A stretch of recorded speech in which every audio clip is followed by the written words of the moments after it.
In this video, we are going to see how we can allow the embedding of your YouTube videos on the third-party websites.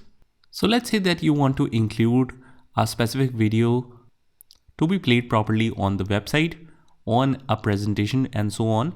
You want to allow the embedding option so that it works properly while attaching it to a document or to a specific website or to a specific channel or software. First of all, you head over to the top right hand corner and click on the YouTube Studio. And from here, we want to find the content or that specific video that you want to allow embedding for. Let's say this one. We open this and all you have to do is just scroll all the way down, click on show more, and here in the license section, you'd want to turn on this option, allow embedding. Allow others to embed your video to their sites.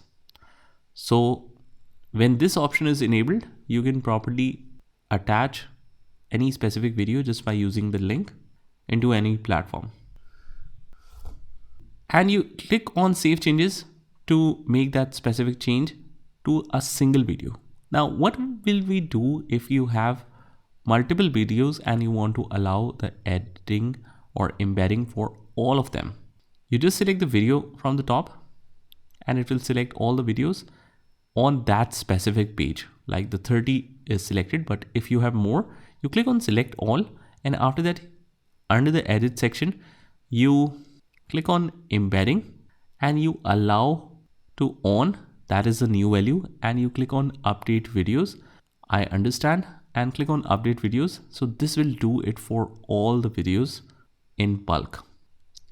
So that's pretty much it, guys. I hope you found this video helpful, and if you did, hit the like button and subscribe to our channel, and I will see you in the next one.